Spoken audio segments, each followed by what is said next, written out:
Hola, buenos días. ¿Cómo están mis neurofollowers? Hoy es una fecha en donde se conmemora este efeméride que es el Día Mundial sobre el Autismo, y a partir del 2013 que hubo unas modificaciones en el manual diagnóstico de la clasificación de los trastornos mentales, el DCM en su versión quinta. El autismo dejó de mencionarse como tal esa palabra, y ahora se prefirió englobar a, a todo lo que se pareciera a esto.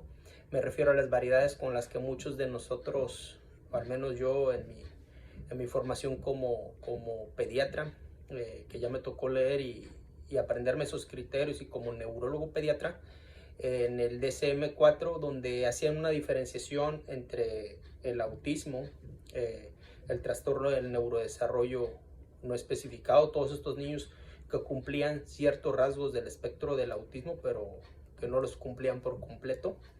La enfermedad o síndrome de Rett, que esa sí la podemos clasificar como parte del espectro del autismo, pero como una enfermedad aparte porque tiene una fuerte etiología de origen genético.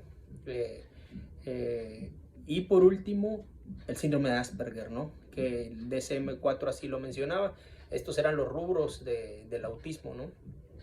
Y ahora, a partir del 2013, pues todo se ha clasificado, todo como trastorno del espectro autista, seas leve, moderado o severo, si cumplen los criterios de alteraciones en la interacción social, de alteraciones en tus habilidades comunicativas, de intereses restrictivos o repetitivos, patrones de fijación que son importantes y que si no los hacen los niños demuestran una ansiedad terrible, y que estos síntomas se presenten desde edades tempranas del desarrollo de un niño, pues cumple los criterios de trastorno del espectro del autismo. Ya no hace una diferenciación entre los subtipos de trastorno de espectro del autismo, pero sí tenemos que especificar los neurólogos pediatras si están acompañadas de ciertas comorbilidades, ya sea epilepsia, trastornos del sueño, problemas de ansiedad, déficit de atención, deterioro cognitivo. Eso es lo que tenemos que hacer ahora si nosotros diagnosticamos este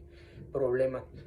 Como ya lo he comentado en videos anteriores, pero lo repito porque a veces no me pelan, ni me comparten, pero no me importa, voy a seguir haciendo esto con gusto. Sigue basándose en la historia clínica, en factores de riesgo, en la exploración neurológica y en los criterios clínicos.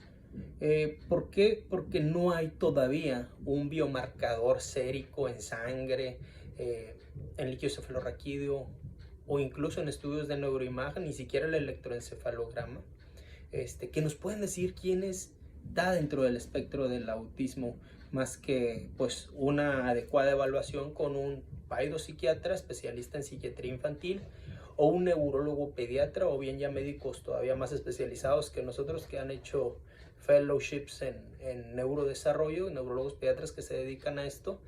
Pero sigue siendo clínico, y esto sigue siendo una cosa que martiriza a muchos papás, del por qué no me le piden estudios a mi niño para diagnosticar esto, porque pues bueno, no hay un biomarcador en la actualidad. Claro que se está investigando, y sobre todo cuando ocurra pues va a ser un boom, ¿no? Que ya se puede hacer un diagnóstico mediante un biomarcador en vez de un criterio clínico, pero sigue siendo la clínica. Y a mí me gustaba mucho personalmente el DCM-4, pero bueno, ahora es como que un poquito más sencillo clasificar todo dentro del espectro del autismo, pero sigue siendo confuso para niños que no tienen el espectro de manera florida, hablando del síndrome de Asperger, que le pudieran llamar un espectro del autismo de alto rendimiento, pero hacer énfasis que no todos los niños con rasgos o características del síndrome de Asperger, que también se clasifica como un autismo de alto rendimiento, y esto por el lenguaje que finalmente progresa y tienen algunas cuestiones o prosódicas o pragmáticas del lenguaje, pero finalmente lo desarrollan. Hay que hacer hincapié que no todos son como los pintan en las películas, que son bien listos, que son superdotados. Hay pacientes que son así, y es una de las características de esta punta del iceberg, que está debajo del iceberg, porque la punta serían solo los criterios clínicos, pero debajo de ello hay muchas otras cosas, y una de esas características es un rasgo distintivo que puede presentarse a veces en el TDA o en el espectro del autismo, que se llama el hiperenfoque.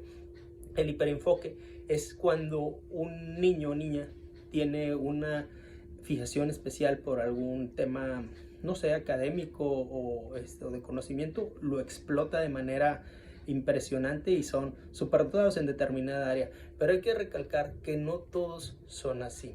Y como lo he dicho en otros videos, no todos los niños con trastornos del espectro del autismo necesitan medicamento. Todos sin excepción necesitan terapias de lenguaje, terapias ocupacionales o maestros de apoyo para que traten de ponerse al corriente y sobre todo que los seamos lo más independientes para una vida pues adulta y funcional.